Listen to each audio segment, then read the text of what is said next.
আসসালামু আলাইকুম। 18 বাংলা সংবাদে সবাইকে স্বাগত জানাচ্ছি। আপনাদের সাথে আছি নাজজাত শেহরিন। রাজধানীর পুরান ঢাকার লালবাগে একটি প্লাস্টিক গোডাউনে আগুন লাগার ঘটনা ঘটেছে। আগুন নিয়ন্ত্রণে কাজ করছে ফায়ার সার্ভিসের 11টি ইউনিট। ফায়ার সার্ভিস জানায় দুপুর 1টায় আগুন লাগার খবর পায় ফায়ার সার্ভিস। তাদের প্রথম টিম ঘটনাস্থলে পৌঁছায় 1:50 শেষ খবর পাওয়া পর্যন্ত সিদ্দিক বাজারের 3টি, লালবাগের 2টি, হাজারীবাগের 2টি এবং পলাশী থেকে 2টি ইউনিটে আগুন নিয়ন্ত্রণে কাজ করছে। তাৎক্ষণিকভাবে আগুন লাগার কারণ জানা যায়নি।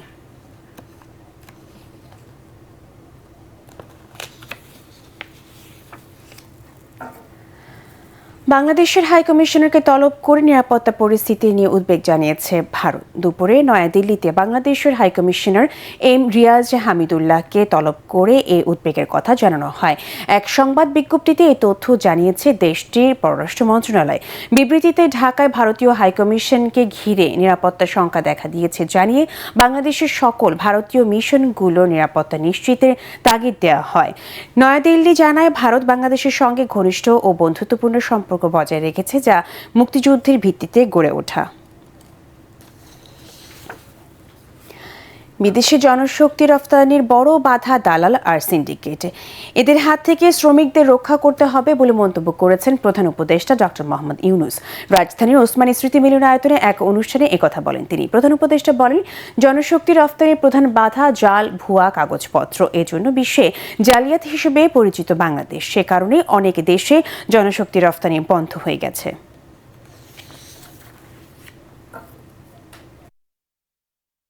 যে দেশে লোক পাঠাতে যে প্রথম কথা হলো তোমাদের কাগজপত্র সব জাল, নকল, বেজাল, ভুয়া।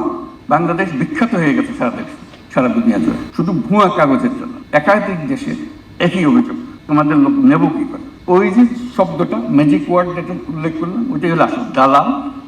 এই দালাল থেকে সবকিছু উৎপত্তি হচ্ছে। দেশের বিরুদ্ধে ষড়যন্ত্র থেমে নেই। আগামী নির্বাচনও খুব সহজ হবে না বলে মন্তব্য করেছেন বিএনপির ভারপ্রাপ্ত চেয়ারম্যান তারেক রহমান। এ সময় দেশের বিরুদ্ধে সব ষড়যন্ত্র রুখে দিতে জনগণকে ঐক্যবদ্ধ থাকার আহ্বান জানান তিনি। লন্ডনে যুক্তরাজ্য বিএনপির আলোচনা সভায় তারেক রহমান এসব কথা বলেন। তিনি আরও বলেন, 12 ফেব্রুয়ারি নির্বাচনে দল ক্ষমতায় গেলে 31 দফা পরিকল্পনা বাস্তবায়নের মধ্য দিয়ে দেশকে এগিয়ে নেওয়া হবে। এই সময় 25 ডিসেম্বর দেশে ফেরার ঘোষণা দেন তারেক রহমান। যে নির্বাচনের সুযোগটা, এটা কিন্তু কোনো এক্সপেরিমেন্ট অথবা এক্সপেরিয়েন্সের সুযোগ না। কিন্তু আগামী যে সময়টা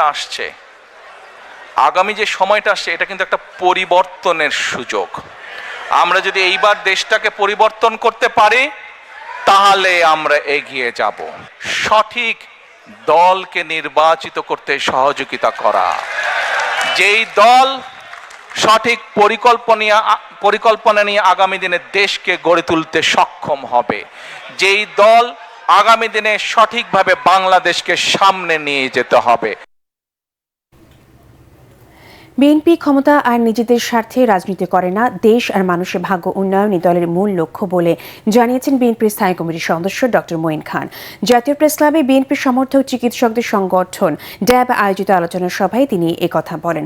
চেয়ারপারসনের উপদেষ্টা মোয়াজ্জেম হোসেন আলাল বলেন, স্বাধীনতার ঘোষক জিয়াউর রহমান আওয়ামী লীগ ও জামায়াতকে বাংলাদেশে রাজনীতি করার সুযোগ করে দিয়েছিলেন। তিনি আরও বলেন, তারেক রহমানকে বরণ করে নিতে গোটা বাংলাদেশের মানুষ অধীর আগ্রহে অপেক্ষা করছে। বক্তারা বলেন, জুলাই গণ অভ্যুত্থানে নেতাকর্মীদের বিপদের মুখে ঠেলে দিয়ে শেখ হাসিনা পরিবারের সদস্য আত্মীয়দের নিয়ে পালিয়ে গিয়ে এখন পার্শ্ববর্তী দেশে বসে নানা ষড়যন্ত্র করছেন।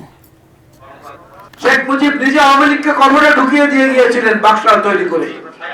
সেখান থেকে শহীদ রাষ্ট্রপতি জিয়াউর রহমান এইটাকে পুনরুজ্জীবিত করেছেন, জামাত ইসলামকেও একই সঙ্গে পুনরুজ্জীবিত করেছেন। আজকে তারা সেই প্রতিদান আমাদেরকে দিচ্ছেন। যা মন চায় বলছেন, ক্ষমা চাচ্ছেন। আপনাদের ক্ষমা এবং আপনাদের ঔদ্ধত্য কখন যে কোনটা প্রকাশ পায়, এটা বলা খুব একটা মুশকিল। ঢাকা বিশ্ববিদ্যালয় কিংবা দুটি বিশ্ববিদ্যালয়ে জয়লাভ করেই যদি সারা দেশে জয়লাভ করা যেত, তাহলে মাহমুদুর রহমান মান্না বাংলাদেশের প্রধানমন্ত্রী হতেন। আমরা নিজের জন্য নয়, আমরা ক্ষমতার জন্য নয়, আমরা অর্থবিত্তের জন্য নয়, বাংলাদেশের দরিদ্র মানুষের সেবা করার জন্য আমরা স্বাধীনতা এনেছিলাম। সেই স্বাধীনতা যেন আমরা বজায় রাখতে পারি। পরবর্তী সংবাদ দেখার আমন্ত্রণ জানিয়ে এখনকার মতো শেষ করছি। এটিএন বাংলা সংবাদ ইউটিউবে দেখতে ব্রাউজ করুন youtube/এটিএন বাংলা নিউজ। ধন্যবাদ সবাইকে।